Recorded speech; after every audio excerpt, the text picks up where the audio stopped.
Assalamualaikum warahmatullahi wabarakatuh. Waalaikumsalam warahmatullahi wabarakatuh. Selamat siang Bapak Ibu, terima kasih sebelumnya. Oke, hari ini kita akan mengadakan kegiatan diseminasi sebagai rencana tindak lanjut pelatihan pembelajaran mendalam bagi guru SMK penerima BOS reguler. Semoga Bapak Ibu dipersilakan untuk berdiri. Indonesia tanah airku, tanah tumpah darahku. Di sanalah aku berdiri, jadi pandu ibuku. Indonesia Raya, merdeka, merdeka, hiduplah Indonesia Raya. Selanjutnya akan ada sambutan dari Ibu Waka Kurikulum, Ibu Hana Gardenia, MPD. Dipersilakan untuk waktu dan tempatnya.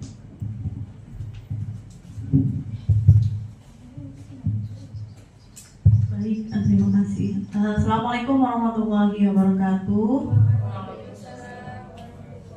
Alhamdulillahirrahmanirrahim. Puji dan syukur atas kehadiran Allah Subhanahu wa Ta'ala yang telah memberikan kita rahmat dan hidayahnya kepada kita semua. Kita dapat berkumpul bersama dalam kegiatan diseminasi pembelajaran mendalam. Baik Bapak Ibu semua, terima kasih atas kehadirannya. Mohon maaf selaku Ibu Kepala Sekolah Ibu Hajah Isrobiatul Adawiyah SPDI, beliau masih di dalam perjalanan, nanti insya Allah akan berkumpul bersama kita di tengah-tengah kegiatan. Saya selaku Ibu Waka Kurikulum dari SMK Nusantara Waru ingin menginformasikan terkait dengan kegiatan diseminasi pembelajaran mendalam hasil dari kegiatan pelatihan Bapak Ibu guru yang telah dilaksanakan di SMK 1 Cemblang, Ibu Gita, Ibu Ina, Ibu Tuina dan Bapak Dwiki. Hasil dari kegiatan kemarin yang telah mereka sudah lakukan dan laksanakan selama 5 hari di minggu yang lalu, itu akan dilakukan diseminasi pembelajaran mendalamnya seperti apa. Jadi kegiatan mereka selama 5 hari kemarin dari proses atau kegiatan pembelajaran mendalam itu nanti mereka akan sampaikan di acara diseminasi pembelajaran mendalam yang saat ini akan dilaksanakan. Jadi mohon Bapak Ibu guru di sini bisa menyimak pembelajaran dan pemaparan dari Bapak Ibu yang telah melaksanakan pelatihan kemarin. Mungkin itu saja yang bisa saya sampaikan. Terima kasih, semoga acaranya lancar dan sukses. Wassalamualaikum warahmatullahi wabarakatuh. Acara selanjutnya yaitu akan disampaikan materi oleh Pak Dwiki Fajariadi ST, Ibu Tuina SPD dan juga Ibu Gita Ayu Setiuni SPD. Waktu dan tempatnya dipersilakan. Baik, assalamualaikum warahmatullahi wabarakatuh. Selamat siang Bapak Ibu semuanya. Mohon maaf mengganggu waktunya. Kami ingin mendiseminasikan materi yang sudah kami dapatkan ketika pelatihan kemarin mengenai pembelajaran mendalam. Sebelumnya yang terhormat Ibu Kepala SMK Nusantara Waru, Ibu Hajah Isrobiatul Adawiyah SPDI yang kemungkinan belum hadir di sekolah. Jadi sebelum kita melakukan pemaparan materi, alangkah baiknya kita melakukan ice breaking terlebih dahulu, Bapak Ibu. Jadi di semuanya dimohon untuk berdiri. Ice breakingnya sebenarnya mudah, ya. Kita yel-yel Nusantara aja, ya kan? Masih hafal nggak? Hafal. Ya. Selamat pagi. Pagi, luar biasa, tetap semangat, Nostalgia, mantap. Nusantara Jaya, Nusantara jaya, Nusantara. jaya, jaya, jaya, yes. Baik, terima kasih Bapak Ibu, silakan duduk kembali. Kita akan membahas pola pikir bertumbuh, growth mindset. Menurut Prof. Carol S. Dweck dari Universitas Stanford, pola pikir bertumbuh, dikenal juga sebagai growth mindset, adalah sebuah keyakinan bahwa kecerdasan dan kemampuan seseorang dapat dikembangkan melalui usaha, dedikasi, strategi, dan belajar dari kesalahan. Jadi growth mindset itu sebenarnya pola pikir Bapak Ibu ya. jadi selalu bertumbuh. Jadi ketika Bapak Ibu mengajar pun jangan terpaku terhadap zona nyaman. Saya nyamannya kayak gini, tidak mau berevaluasi, tidak mau mengupgrade diri. Itu jangan seperti itu Bapak Ibu ya. Kemudian ada pola pikir adalah segalanya. Jadi pola pikir itu suatu ya permasalahan yang akan dihadapi oleh siswa atau murid ya, kemudian melakukan tindakan dan akan menghasilkan suatu hasil ya. Jadi pola pikir akan mendikte tindakan yang dilakukan serta menentukan hasil yang diperoleh. Oke, selanjutnya. Nah, pola pikir lebih penting dari keterampilan ya. Menurut Bapak Ibu setuju tidak? Ya. Jadi pola pikir itu adanya di dasar Bapak Ibu ya. Yang menentukan segalanya adalah pola pikir ya.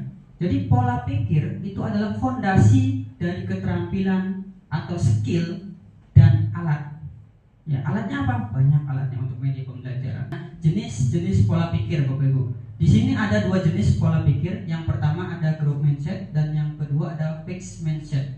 Ya, jadi growth mindset ini adalah keyakinan bahwa kecerdasan dan keterampilan bisa dikembangkan lewat belajar dan berusaha yang tadi saya jelaskan. Kemudian ada keyakinan fixed mindset adalah keyakinan bahwa kecerdasan dan keterampilan bersifat tetap. Ya. Yang tidak banyak diubah atau asik di zona nyaman.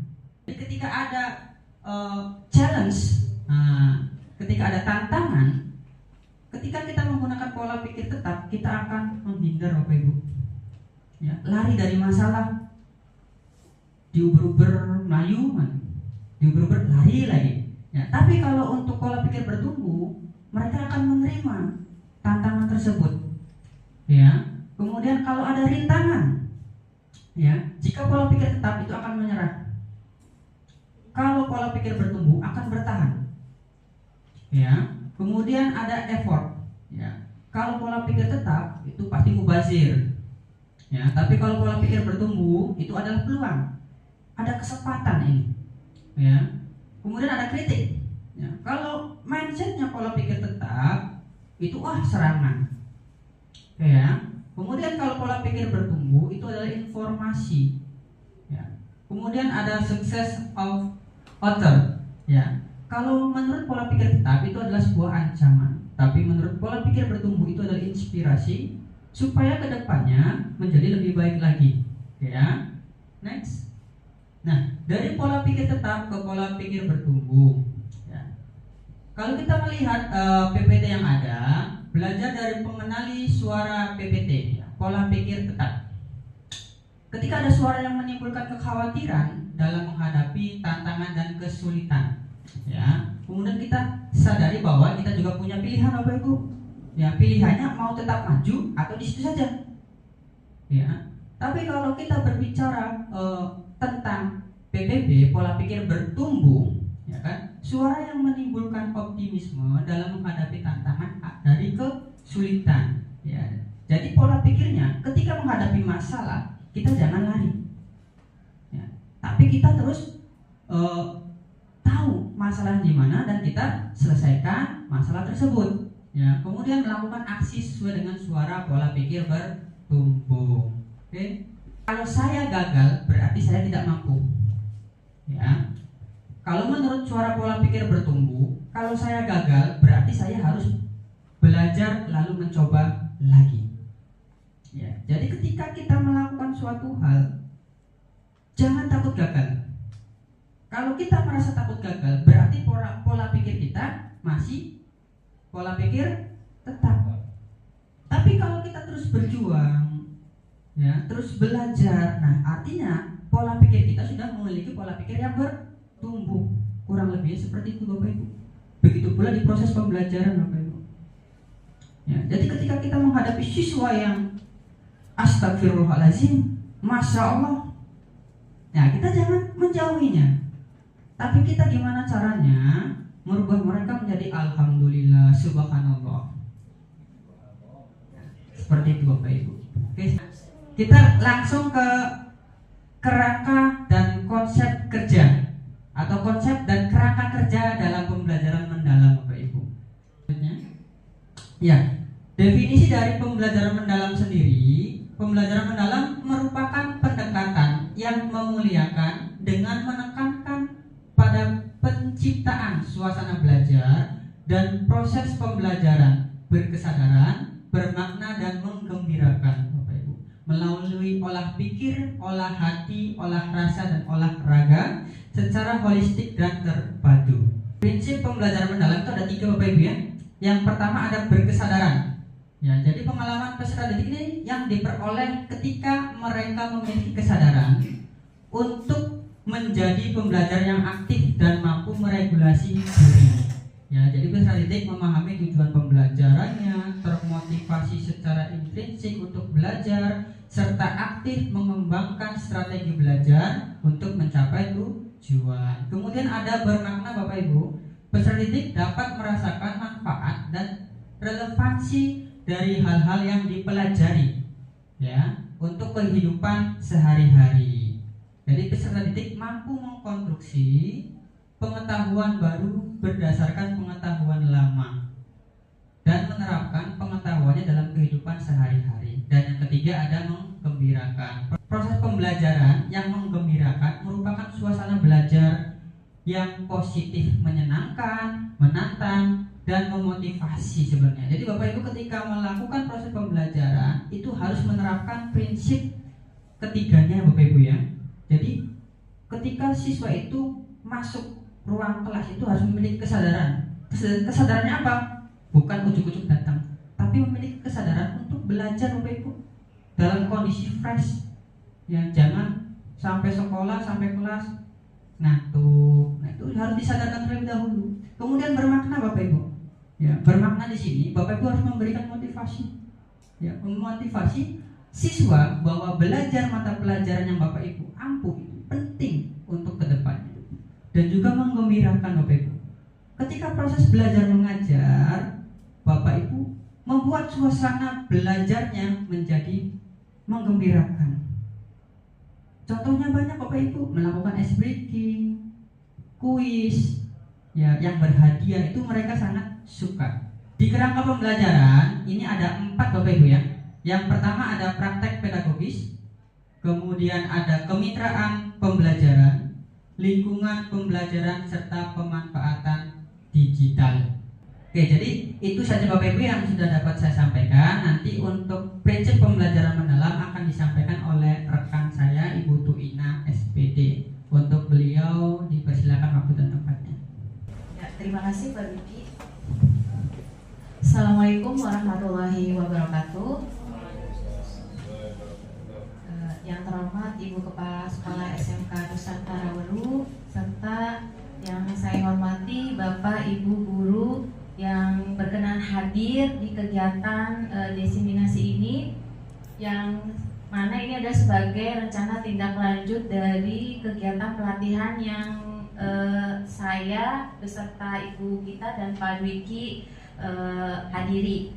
Ini jadi mohon izin sebelumnya Bapak Ibu, bukan berarti saya di depan Bapak Ibu berbicara berarti saya lebih paham dan lebih memahami tentang pendekatan pembelajaran mendalam ini. Cuma kami diberi tugas rencana tindak lanjut untuk berbagi dengan Bapak Ibu. Jadi saya meminta feedback dari Bapak Ibu nanti ke depannya, kalaupun ada kesalahan mohon dikoreksi Bapak Ibu. Baik Bapak Ibu, tadi sebelumnya sudah diulas mengenai pembelajaran mendalam oleh Pak Dwiki. Nah, sekarang kita lanjut ke prinsip pembelajaran mendalam. Kayaknya ini sudah beberapa kali juga ini prinsip pembelajaran mendalam itu apa dan bagaimana. Kayaknya tidak mungkin bagi kita tidak tahu gitu kan. Bisa disebutkan dulu Ibu Marlina, ada berapa sih sebenarnya prinsip pembelajaran mendalam itu? Untuk prinsip pembelajaran mendalam yang kemarin kita ikuti ya, ada 3. Yang pertama berkesadaran, bermakna, dan menggembirakan. Ya. Baik Ibu Marina, betul ya Bapak Ibu semuanya, prinsip pembelajaran mendalam itu ada 3, dan yang kita kenal lebih ringkasnya, lebih enak didengarnya biar kita pun tidak lupa, yaitu dengan istilah BBM, berkesadaran, bermakna, dan menggembirakan. Nah, jadi di dalam prinsip pembelajaran mendalam ini adalah sebagai landasan kita ketika kita membuat rencana pembelajaran. Nah, ini penerapan prinsip pembelajaran yang berkesadaran. Jadi nanti ketika kita menerapkannya di pertama kan pasti kita buatnya modul aja atau MPP dulu ya Bapak Ibu. Nah, ini yang pertama adalah jadi supaya kita di dalam MPP-nya tidak bingung yang mana ini masuk kegiatan berkesadaran, yang mana ini masuk ke dalam kegiatan bermakna dan ataupun menggembirakan. Jadi ini adalah beberapa contoh kegiatan yang bisa kita tuliskan di dalam kolomnya itu. Misalnya ini adalah kegiatan berkesadaran, itu yang pertama yaitu kenyamanan peserta didik dalam belajar, kemudian fokus konsentrasi dan perhatian, kemudian yang ketiga adalah kesadaran terhadap proses berpikir, dan keempat itu kesempatan peserta didik untuk memiliki alasan atas pilihannya, kemudian keterlibatan peserta didik dalam mengembangkan strategi belajarnya. Selanjutnya itu ada keterbukaan terhadap perspektif baru, dan yang ketujuh keingintahuan terhadap pengetahuan dan pengalaman baru. Jadi ini yang harus kita pahami betul, yang harus kita sering baca. Jadi supaya kita tahu kegiatan yang ada di rencana pembelajaran ini masuknya nanti kemana. Kemudian yang berikutnya yaitu yang bermakna. Bermakna ini maksudnya adalah kontekstual dan atau relevan dengan kehidupan nyata.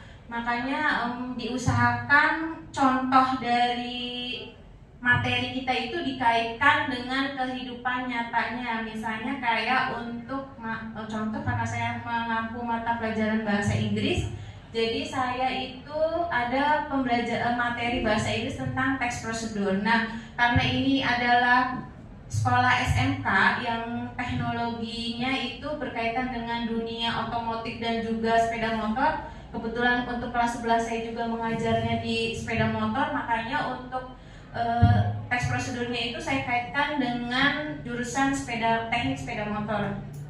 Untuk prosedur bagaimana misalnya ketika mereka mengganti ban motor atau oli motor seperti itu Bapak Ibu. Menggembirakan yaitu dimana lingkungan pembelajar yang interaktif. Jadi kita yang menciptakan Bapak Ibu bagaimana pembelajaran di kelas itu interaktif. Kemudian yang kedua yaitu aktivitas pembelajaran yang menarik minat dan rasa ingin tahu. Kemudian yang ketiga adalah menginspirasi. Kemudian yang selanjutnya adalah tantangan yang memotivasi. Selanjutnya itu tercapainya keberhasilan belajar atau aha moment.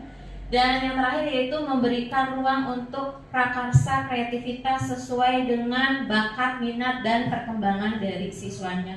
Jadi menggembirakan itu tidak harus yang selalu games ataupun yang misalnya harus ada tantangan yang lainnya. Jadi kita bisa melakukannya, membuat mereka interaktif aja, maksudnya bisa dengan hal-hal kecil. Misalnya kalau misalnya kita terbatas kuotanya dengan interaksi yang tanya jawab, tapi merekanya juga fokus tidak ke kita. Nah itu berarti kalaupun menjawab berarti mereka sudah mau mengikuti pembelajaran kita. Ke pengalaman belajar pada pendekatan pembelajaran mendalam. Ini juga ada 3 ya Bapak Ibu. Bapak Ibu bisa sebutkan apa saja yaitu pengalaman belajar yang Bapak Ibu ketahui. Bisa dibantu siapa, Pak Heri atau Pak Maulana atau Pak Zulfan? Ya, untuk pengalaman belajar mendalam itu biasanya guru itu berkaitan dengan pembelajaran di kelas seperti tadi yang disampaikan, memahami materi, aplikasi, merefleksi. Terima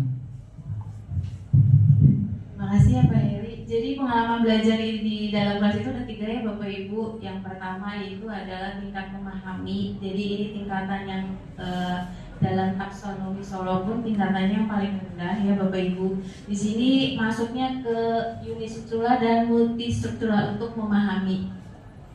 Kemudian tahapan yang berikutnya yaitu mengaplikasi. Nah ini ya relational Kemudian yang terakhir yaitu merefleksi, di mana kita meminta para murid kita untuk berpikir abstrak yang mendalam. Di sini sebenarnya maksudnya lebih ke biar mereka itu berpikir kritis terhadap apa sih yang sudah kita pelajari hari ini. Jadi jangan setelah belajar biasanya kan mereka lupa ya, apa sih kita ngapain hari ini untuk pembelajaran bahasa Inggrisnya atau bahasa Indonesia atau matematikanya gitu ya Bapak Ibu. Sebelum kita lanjut Bapak Ibu, biar tidak bosan Bapak Ibu mendengarkan pemaparan saya. Jadi sebelum kita lanjut, silahkan Bapak Ibu cek grup WA kita Bapak Ibu. Di situ saya tolong Ibu kita bisa bantu untuk mengirimkan linknya.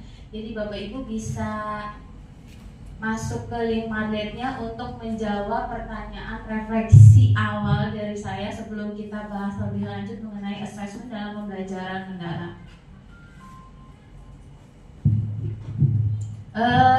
Kira-kira kan pertanyaannya cuma 2 ya Bapak Ibu. Butuh berapa lama ya Bapak Ibu kita untuk menunggu hasil jawaban dari Bapak Ibu? 3 menit? Gimana Bapak Ibu, cukup?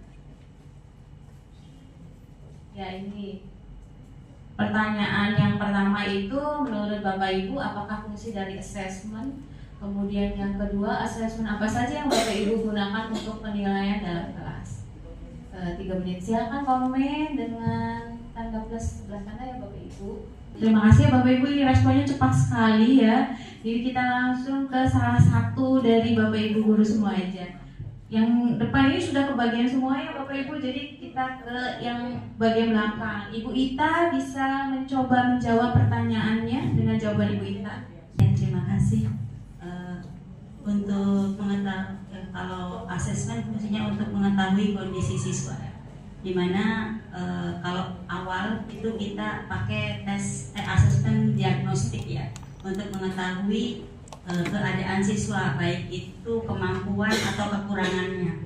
Nah, setelah itu yang kedua itu formatif itu seperti nilai ulangan harian, dan yang terakhir formatif itu untuk mengetahui sejauh mana pemahaman siswa. Sedangkan yang terakhir adalah sumatif itu untuk mengetahui mengetahui keseluruhan hasil. Seperti di akhir semester seperti itu. Terima kasih. Ya, terima kasih Bu Ita atas jawaban di refleksi awalnya. Jadi Bapak Ibu betul yang tadi sudah disampaikan oleh Bu Ita. Fungsi awal dari assessment itu untuk apa? Jadi yang pertama pasti untuk mengetahui pengetahuan awal. Ya, pengetahuan awal dari siswa itu tentang apa aja untuk pemetaan. Yang tadi Ibu Ita sebutkan itu diagnostik, jadi untuk pemetaan. Jadi mulai gaya belajar, kemudian juga tentang yang intelektualnya siswa, dan kemudian yang pertanyaan yang kedua yaitu kan assessment apa saja yang digunakan Bapak Ibu di dalam kelas. Pastinya kita menggunakan 2 assessment ya Bapak Ibu. Yang pertama yaitu assessment formatif, di mana ini adalah penilaian proses. Kemudian assessment sumatif yaitu penilaian akhir yang bertujuan untuk mengetahui hasil dari pembelajaran yang sudah kita lakukan itu sejauh mana. Ya, atau assessment adalah proses pengumpulan dan penggalian informasi untuk mengetahui kebutuhan belajar dan capaian perkembangan atau hasil belajar murid. Nah, ini untuk di akhir ya, hasil belajar. Kemudian assessment dapat menggunakan beragam teknik dan atau instrumen penilaian yang sesuai dengan tujuan belajar Bapak Ibu. Tujuan belajarnya untuk apa? Oh, kalau misalnya formatif ya hanya untuk mengetahui proses ya, berarti kita lakukan pada saat proses pembelajarannya. Kalau tujuan belajarnya untuk sumatif berarti di akhir pembelajarannya. Jadi Bapak Ibu untuk penilaian formatif itu masuknya ke assessment as learning dan assessment for learning. Kemudian untuk yang penilaian sumatifnya atau assessment sumatif itu masuknya ke assessment of learning. Jadi untuk modul yang saya sampaikan cukup sekian. Semoga masih belum terpuaskan dengan hasil presentasi bisa diskusi setelah ini. Terima kasih atas waktunya. Wassalamualaikum warahmatullahi wabarakatuh. Mohon maaf ya sebelumnya karena menyita waktu Bapak Ibu. Langsung aja dimulai ya. Kita akan belajar mengenai perencanaan pembelajaran. Ya, next. Nah, apa aja sih yang harus Bapak Ibu terapkan ya ketika mau membuat pembelajaran? Yang pertama adalah identifikasi dulu, ya identifikasi. Kemudian yang kedua ada desain pembelajaran. Yang ketiga ada pengalaman belajar, sama yang terakhir ada assessment. Nah, yang pertama ini identifikasi ini Bapak Ibu, yang pertama kali harus lakukan adalah identifikasi kesiapan belajar muridnya. Dengan cara apa? Misalnya pertama menggunakan pretest ya, pemahaman awalnya itu sejauh mana sih siswa dalam memahami materi yang akan dipelajari oleh siswa. Kemudian yang kedua adalah kesiapan mental belajarnya. Contohnya misalnya Bapak Ibu bisa menanyakan perasaannya.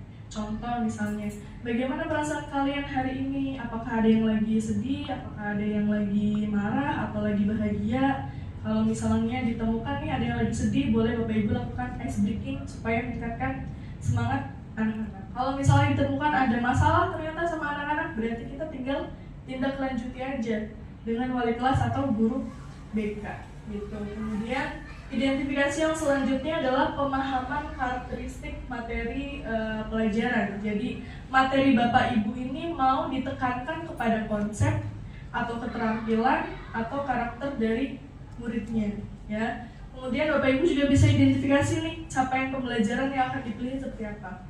Kalau misalnya capaian pembelajaran sudah dipilih, Bapak Ibu tinggal membuat tujuan pembelajaran. Setelah tujuan pembelajaran membuat ATP, ya. Nah, tujuan pembelajarannya juga jangan sampai kita hanya untuk pemahaman konsep aja, tapi juga didorong agar siswa itu bisa mengeksplor konsep yang dipelajari itu seperti apa, sehingga meningkatkan keterampilan siswa gitu. Kemudian yang ketiga ada menentukan dimensi profil lulusan. Ya, saya mau tanya sama Bapak Ibu, ada berapa sih dimensi profil lulusan itu? 8. Ada 8 ya, hafal ya. Nah, kalau misalnya kita buat RPP itu kita tinggal pilih beberapa aja. Jangan sampai semuanya ya, repot ya. Jadi pilih aja beberapa, 2 atau 3, disesuaikan dengan pembelajaran yang Bapak Ibu pilih. Kemudian yang kedua ada desain pembelajaran ya. Pertama adalah tadi menentukan tujuan pembelajarannya seperti apa. Kalau kita dulu itu pakai konsep ABCD ya.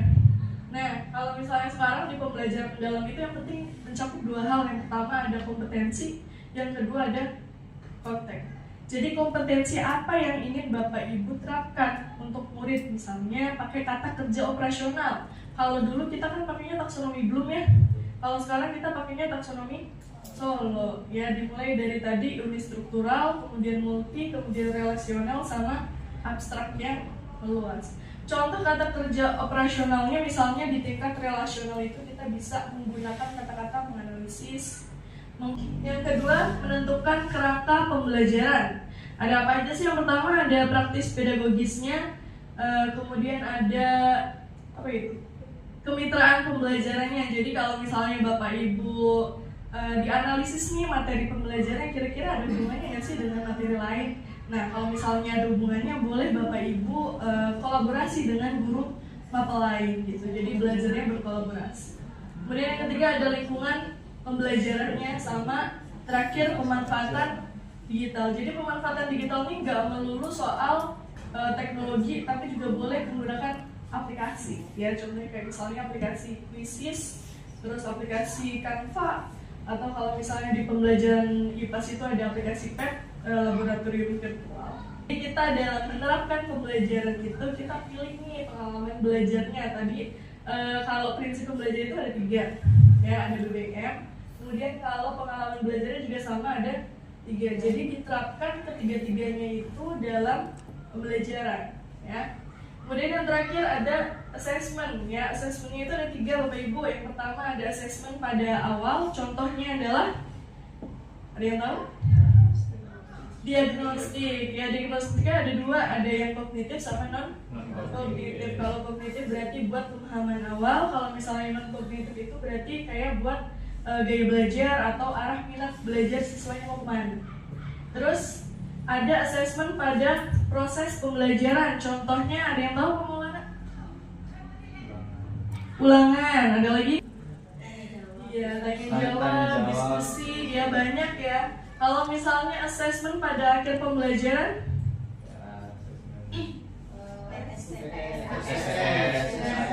STS, PTS, dan lain-lain. Jadi dituliskan ya sama Bapak Ibu ya, assessmentnya itu mau apa aja yang digunakan ya, jangan sampai dilupakan. Next.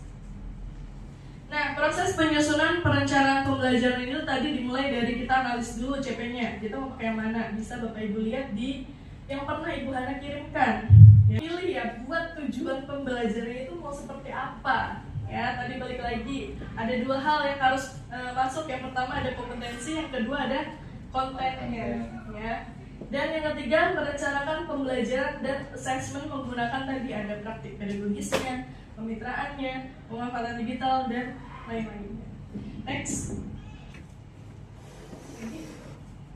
Nah, di sini ada contoh RPP Project IPAS. Boleh Bapak Ibu scan buat melihat contohnya seperti apa. Karena nanti abis ini saya akan minta Bapak Ibu untuk membuat RPP. Ya. Boleh dilihat dulu, di scan. Ada yang bisa? Ada yang nggak bisa? Kalau ada yang nggak bisa, tolong Bu Ina dibukakan yang itu ini.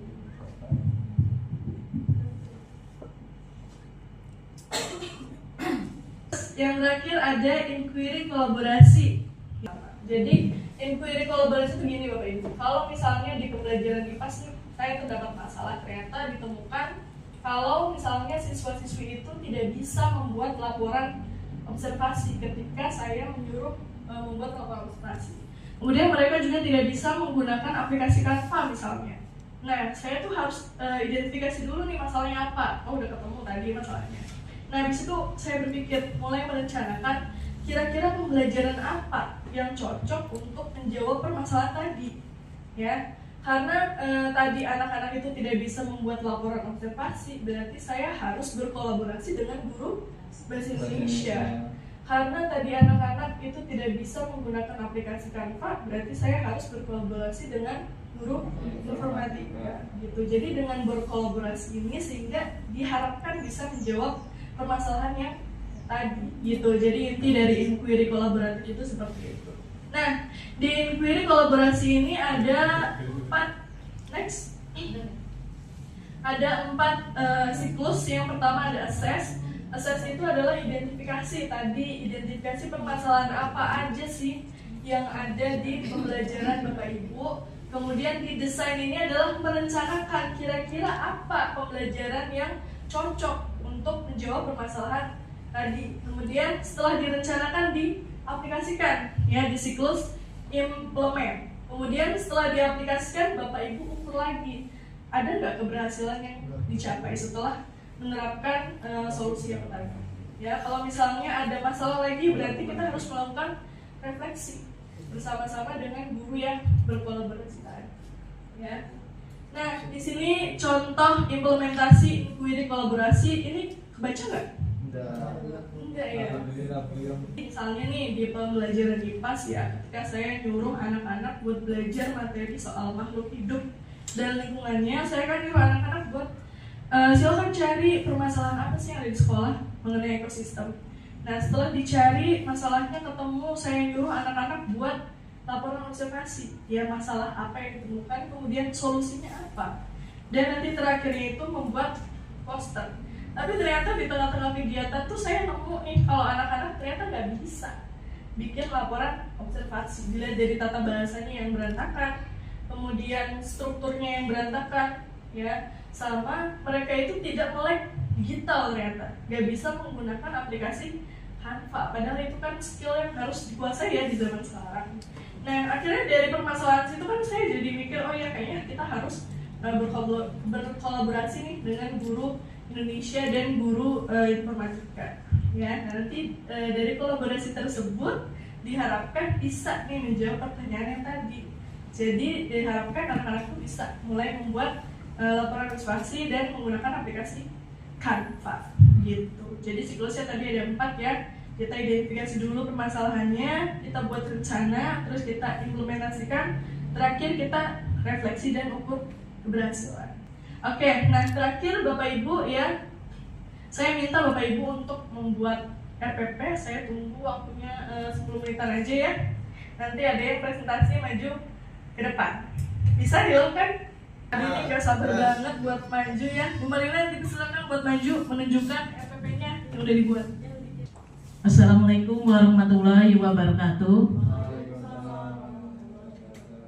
Setelah tadi menyaksikan yang dipaparkan oleh ibu kita, saya mencoba untuk mempresentasikan modul ajar yang tadi 10 menit kita buat ya. Mungkin masih ada kekurangannya, mohon koreksiannya. Yang pertama, sebelum saya membuat modul ajar, saya lihat dulu CP yang terbaru ya, sesuai dengan Permendikbud. Untuk modul ajar yang saya buat, yang pertama kita buat informasi umum dulu. Yang pertama identitas modul, yaitu nama sekolah, nama penyusun, mata pelajaran, fase, kelas, semester, tahun pelajaran, materi, dan alokasi waktu. Sesuai dengan pembelajaran mendalam, yang pertama adalah komponen inti. Yang pertama, identifikasi kesiapan peserta didik. Dalam hal ini saya pada mata pelajaran matematika kelas 11. Selanjutnya desain pembelajaran, CP-nya sudah yang terbaru, terus lintas disiplin ilmu yang relevan. Jadi ada kaitannya kolaborasi dengan IPAS, PKK, dan informatika. Setelah CP, saya ambil TP-nya, tujuan pembelajarannya. Untuk TP-nya ini akan ada beberapa pertemuan yang saya buat ini, pertemuan yang ke-1 dan ke-2 ya. Selanjutnya kerangka pembelajaran. Sesuai yang tadi ada praktik pedagogik, kemitraan pembelajaran, lingkungan belajar, dan pemanfaatan digital. Selanjutnya asesmen atau penilaiannya ada asesmen formatif, ya ada tekniknya, observasi, tes lisan, tes tulis, penilaian kinerja kelompok atau diskusi ya. Mungkin itu aja ya pemaparan dari saya. Gimana menurut Bapak Ibu tadi sudah melihat RPP atau modul ajar Bu Marlina? Apakah sudah sesuai ataukah ada kekurangannya? Sudah sesuai ya, sudah sangat bagus sekali, mantap ya Bu Marlina ya. Oke, mungkin itu saja ya yang bisa saya sampaikan dan teman-teman saya sampaikan. Saya akan kembalikan ke moderator. Terima kasih kepada pemateri yaitu Pak Dwiki, Bu Tuina, serta Ibu kita. Mungkin sudah selesai Bapak Ibu ya.